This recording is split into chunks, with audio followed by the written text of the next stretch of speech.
Bom, nós já vimos na aula passada uma descrição dos planetas rochosos, os planetas terrestres, Mercúrio, com ênfase em Mercúrio, Vênus e Marte.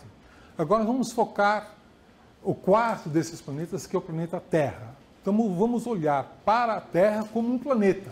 Quais são as características planetárias desse objeto, né? Então, o interior da Terra,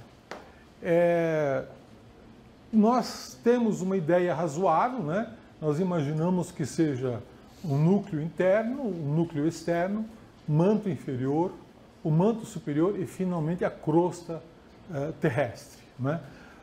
O núcleo interno, nós imaginamos que seja sólido. Aqui nós temos líquido, né? Aqui um magma. Magma esse que pode, eventualmente, sair da crosta, né? Por fendas que se formam ou por choques de placas tectônicas, como nós vamos ver a seguir, né? É muito interessante você estudar as placas tectônicas, porque você acaba entendendo muitas coisas interessantes sobre o nosso planeta. Essa ideia de placas tectônicas foi lançada por um meteorologista alemão chamado Alfred Wegener em 1912. E ele sugeriu que o planeta Terra fosse mais ou menos como um ovo, né, cujo interior é líquido, pastoso, né, mas a casca estaria quebrada em diversas placas, né? Então, por exemplo, teríamos a placa da América do Sul, a placa africana, a placa norte-americana, a placa de Nazca, a placa euroasiática e assim por diante, né? E que essas placas seriam sólidas, mas quebradas aqui nos seus encontros, né? E mais, essas placas estariam se movendo. Por exemplo, a placa da América do Sul estaria se afastando da placa africana. Então, essa placa estaria vindo para cá e a placa africana indo para lá. Já a placa de Nazca estaria vindo em contrário da placa da América do Sul, né? Colidindo com a placa da América do Sul. E a placa de Nazca estaria indo para baixo e a placa da América do Sul estaria indo para cima, formando os Andes, a Cordilheira dos Andes, né? Isso explicaria, então, já de início, por que existem cordilheiras tão extensas como a Cordilheira dos Andes, né? E isso explica também por que ao longo destas junções de placas em colisão, existe o que nós chamamos de anéis de fogo. Anéis de fogo são regiões, cadeias, onde existem vulcões, né? Então, por exemplo, existem vulcões ao longo de todos os Andes, das montanhas rochosas, e aqui na região asiática também, né? Mas não existem vulcões no meio de uma placa. O Brasil, por exemplo, está belo e formoso, bem no meio de uma placa. Nós temos vulcões? Não, porque não há colisão de placas tectônicas, né? Já nos Andes existem muitos vulcões, né, ao longo dessa linha de fogo. Uma coisa mais notável ainda são os terremotos. Aqui nós temos o mapa mundi de todos os terremotos registrados, né? Então vocês vejam que ao longo da colisão de placas, aqui, por exemplo, onde a placa de Nazca colide com a placa da América do Sul, existe uma grande concentração de terremotos, né? Então, esses terremotos parecem estar delineando onde que as placas têm descontinuidade, né? E vocês vejam que o Brasil está exatamente no meio da placa da América do Sul, né? E é exatamente por isso que nós não somos afetados, basicamente, por terremotos fortes. Tá certo? Aqui, de vez em quando, um chiliquezinho, tá, mas nada muito sério, né? Muito poucas atividades sísmicas, muito pouco terremoto e nem um vulcão. Eles estão todos reservados para os Andes, né? Tá certo? Andes, no meio do Oceano Atlântico, que é onde as duas placas estão se afastando. A placa da América do Sul e a placa da África também estão se afastando. Então vocês vejam que quando uma placa colide com a outra, uma tende a ir para baixo e outra tende a ir para cima, né?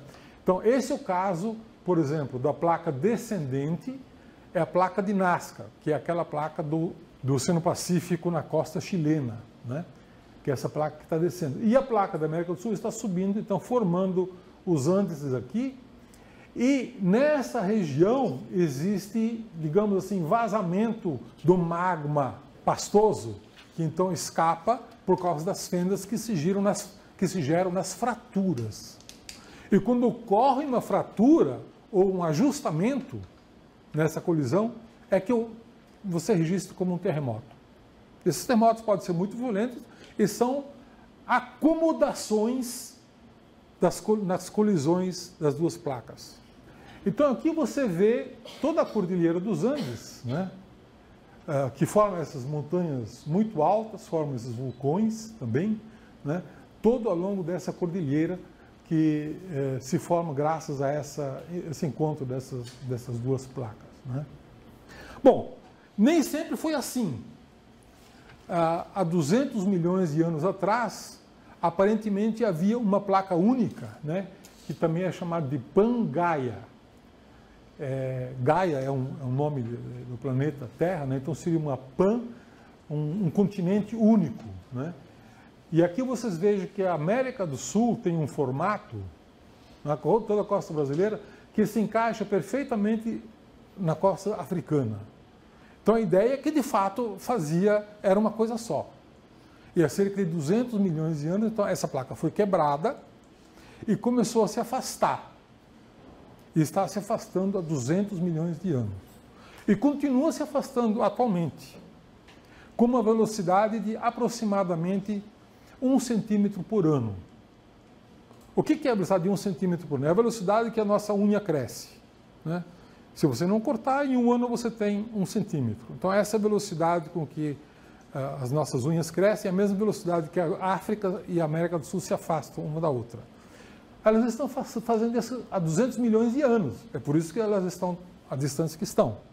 E aqui no centro, no meio dos dois continentes, nós temos aqui a dorsal atlântica, né, que é onde as placas estão se afastando e o magma também está saindo e formando aqui uma espécie de cordilheira subaquática, né, debaixo no Oceano Atlântico, né, mas onde ocorrem sismos com alguma frequência, né? Nessa região há uma forte atividade sísmica, né? Um outro aspecto interessante do planeta Terra é que ele, assim como os outros objetos do Sistema Solar, o planeta Terra também foi bombardeado no passado por grandes meteoritos, grandes meteoros, cometas e assim por diante, né? Acredita-se, inclusive, que a maior parte da água que existe no nosso planeta tenha sido trazida por cometas que colidiram com a Terra e deixaram a sua água aqui, né? Mas esses cometas, esse bombardeamento, ele não ocorreu apenas no passado. A Terra é constantemente bombardeada por pequenas partículas, pequenos meteoritos, né, que caem na atmosfera a grande velocidade, e ao entrarem, são aquecidas e se queimam. Nós chamamos isso de estrelas cadentes. São partículas que estão sendo bombardeadas. Caem 400 toneladas por dia na nossa atmosfera. Nós chamamos isso de estrelas cadentes. As mais minúsculas são muito frequentes. Quanto maior, mais raro. É evidente que um objeto capaz de produzir uma grande cratera é muito raro, né? Existem indícios de que há um aumento dessa frequência a cada 25 milhões de anos. Então, é muito raro você ter um impacto, mas há muitos registros de impactos, né? E o mais famoso talvez seja o do Arizona, que é um lugar onde chove muito pouco, e ainda não houve tempo para as chuvas preencherem essa cratera, porque senão também não veríamos mais, né? No Brasil, nós temos vários registros de crateras, inclusive uma aqui no município de São Paulo, bem no sul do município de São Paulo, mas já está preenchida por erosão, mas ela foi detectada por radar, né? A mais bonita, mais visível, é a cratera da Serra da Cangalha, que fica no nordeste do estado do Tocantins, né? E aqui você tem um mapa, uma fotografia com cores falsas, né? Onde você vê aqui um grande círculo, né? Se estendendo até aqui, e no centro uma serrinha, né? Chamada Serra da Cangalha, que você pode ver também aqui, nessa fotografia feita por satélite, né? Um grande círculo de planície, né? Com escarpas aqui laterais, você vê essas escarpas aqui, e aqui no centro uma coisa que subiu, né? Que é muito comum ver nas crateras da Lua e em outros planetas também, né? Essa é a Serra da Cangalha, no nordeste do estado do Tocantins. E a colisão mais popular atualmente foi a colisão do meteorito que matou os dinossauros, né? E que ocorreu há 65 milhões de anos. E nós sabemos hoje onde essa colisão ocorreu, que foi no México. Isso aqui é o México, aqui Estados Unidos, Flórida, Cuba, e essa é a província de Yucatán, né? E aqui existe o Chicxulub, é uma cratera chamada Chicxulub, né? na península do Yucatán, enorme, gigantesca, boa parte dela, na verdade, a maior parte dela é subaquática, está dentro do Golfo do México, né? Esta colisão foi de um meteorito de cerca de 10 quilômetros de diâmetro, muito grande, né? E o impacto foi equivalente a 5 bilhões de bombas atômicas de Hiroshima, né? Isso levantou uma enorme quantidade de terra, poeira no espaço e cobriu o planeta, um inverno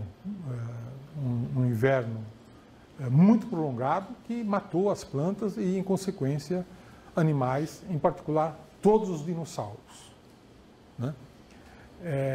Que dominavam o nosso planeta, né, até então, né?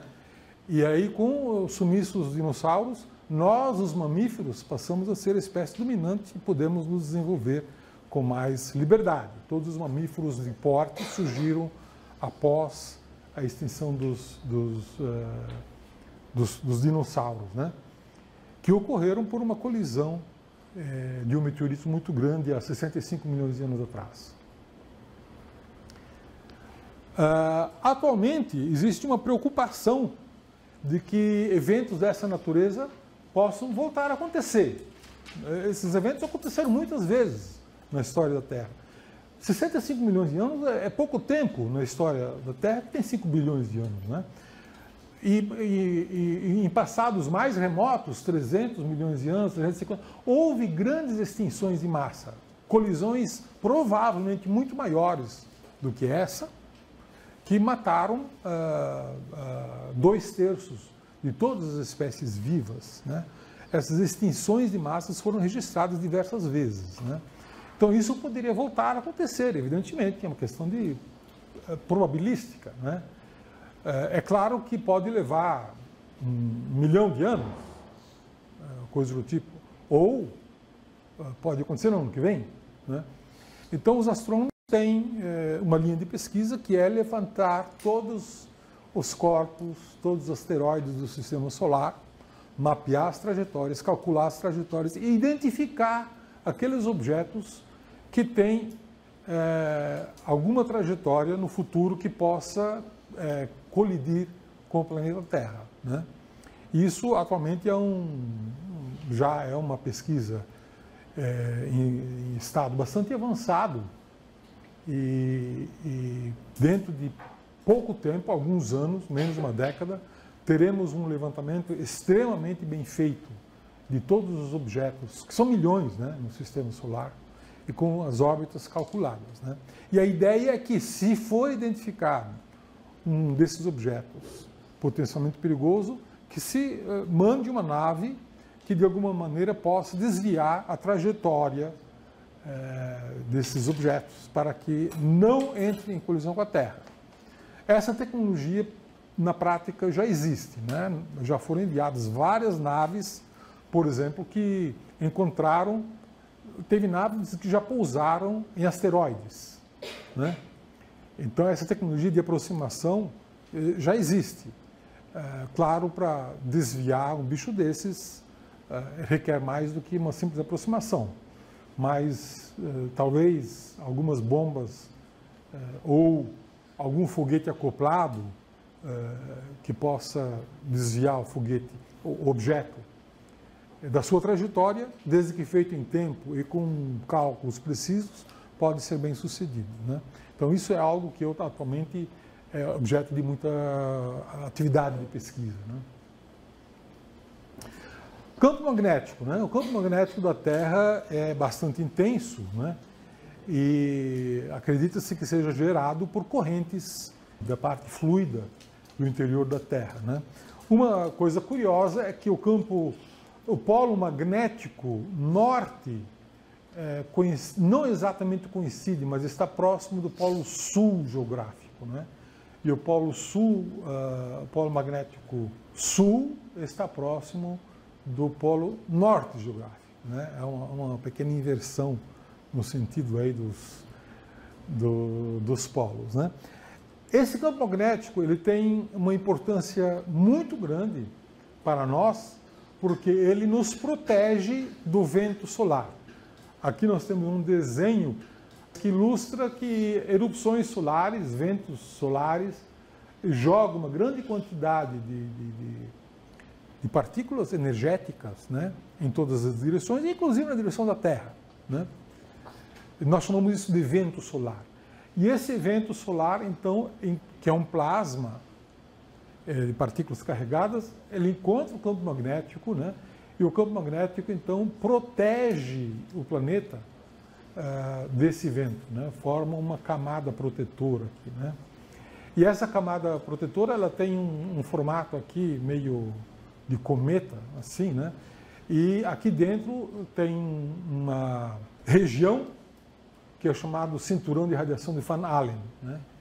Que é onde parte dessas partículas são aprisionadas, né? E essas foram descobertas com naves, as primeiras naves espaciais que foram lançadas foram descobertas lá, né? Então, no final das contas, o campo magnético terrestre, se não fosse o campo magnético terrestre, nós estaríamos expostos continuamente à radiação, não a radiação eletromagnética, e sim as partículas do vento solar, que seriam extremamente danosos à vida aqui na Terra, né? E isso nos protege disso. Ok, efeito estufa. O que é um efeito estufa?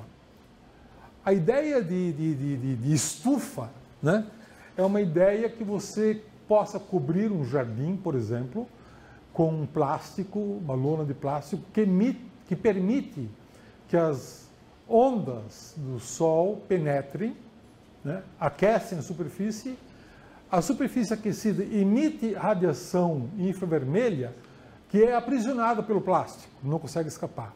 O plástico absorve a radiação infravermelha. Então essa radiação fica dentro da estufa, então aquece a estufa. O efeito estufa, então, é um truque de aprisionar radiação infravermelha para aquecer o ambiente, né? Isso ocorre não só nas estufas, mas ocorre naturalmente em certos planetas. Vênus, por exemplo, tem uma temperatura de 450 graus centígrados, graças ao fortíssimo efeito estufa que ocorre lá, né? O dióxido de carbono é o principal componente da atmosfera de Vênus e ele é muito eficiente em absorver radiação infravermelha, né? No caso da Terra, o principal absorvedor de radiação infravermelha e, portanto, a principal causa do efeito estufa natural na Terra é gás carbônico, né? Que é responsável por 55% do efeito estufa. Mas existem outros elementos, né? Amônia, metano, CFC, que também são responsáveis significativos. Mas o CO2 é o mais perigoso deles. Por que é o mais perigoso? Porque, apesar de existir em pequena quantidade na Terra, apenas de 0,03%, ele é muito estável como molécula. O CO2 é uma molécula muito estável. Então, todo o CO2 que você eventualmente jogar na atmosfera, ele vai ficar na atmosfera por muito tempo. Enquanto que metano e outras partículas, que podem ser individualmente mais prejudiciais, mas têm uma duração menor. Ele é destruído mais rapidamente, né? Então, o CO2 é o grande problema atualmente. Não que o CO2 fosse um problema originário. Por quê?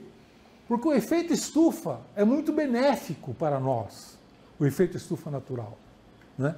Se não houvesse efeito estufa no planeta Terra, a temperatura média do planeta Terra seria de 38 graus abaixo de zero. E seríamos um planeta congelado. O que mantém a temperatura da Terra a níveis confortáveis é exatamente o efeito estufa, né? E o principal ingrediente é o dióxido de carbono. E a concentração do dióxido de carbono tem variado naturalmente ao longo da história do planeta, né? Nós temos aqui um gráfico que mostra a concentração em partes por milhão do átomo, da molécula de dióxido de carbono, 200 partes por milhão, 300 partes por milhão, 400 partes por milhão. Ao longo dos últimos 400.000 anos, houve uma variação cíclica, né? Natural. E essa variação cíclica está associada às idades do gelo, né? Idade do gelo e a concentração de dióxido de carbono estão associados, né?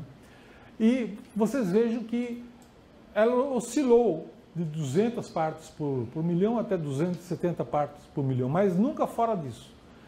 Só recentemente, muito recentemente, ela começou a subir inicialmente naturalmente e, de repente, ela estourou. Está chegando perto dos 400 partes por milhão aqui, né? Se você ampliar essa parte aqui, 10.000 anos atrás, nós tínhamos uma concentração baixa que foi aumentando lentamente de uma forma natural, né? E, de repente, muito recentemente, houve um salto, uma explosão, a partir de 1750. Daí em diante, começou... O que aconteceu em 1750? A Revolução Industrial. A Revolução Industrial foi exatamente quando o homem começou a queimar carvão mineral, extrair carvão fóssil, queimar, o que jogou o produto da queima, dióxido de carbono, para a atmosfera. Então, alterou a concentração do dióxido de carbono na atmosfera. Não confundir com monóxido de carbono, que é um gás tóxico, mas de curta duração. Não é esse o que produz o efeito estufa. O efeito estufa é o dióxido de carbono, tá certo?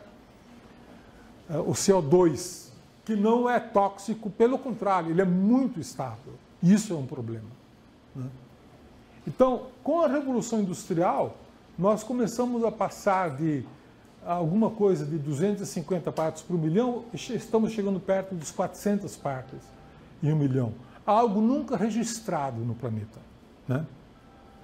Curiosamente, desde que se mede a temperatura do planeta Terra, a temperatura que durante um certo tempo, de 1860 até 1950, a temperatura oscilou um pouco. Vocês vejam que em vermelho aqui estão as médias, né?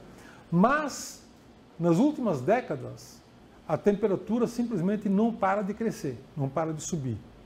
Então, hoje nós já temos uma temperatura de aproximadamente 0,7 graus acima da média inicial aqui, né?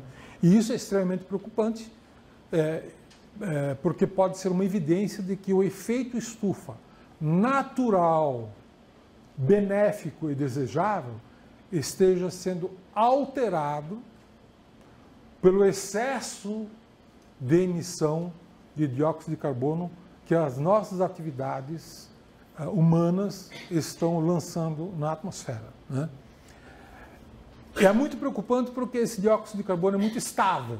Nós não temos como destruir o dióxido de carbono, não temos como recuperar ou pegar o dióxido de carbono e jogar para onde nós tiramos o petróleo, né? Não há como fazer isso, não há tecnologia para isso. Então, nós estamos, de uma forma, digamos assim, bastante irresponsável, continuando a jogar dióxido de carbono na atmosfera e alterando, certamente, a concentração do dióxido de carbono de uma maneira que nunca foi registrado até hoje, né? Ao longo dos 400 mil anos que há registro, né? E elevando a temperatura a níveis perigosos, com consequências que nós não sabemos muito bem quais são, mas tudo indica que alterações dramáticas do clima são previstos pelos modelos de alteração do efeito estufa causado por um excesso de dióxido de carbono, né? Só lembrando, para concluir, que dióxido de carbono é a molécula mais importante para o efeito estufa, mas não é a única, né? Existem várias outras moléculas que também contribuem para isso, né?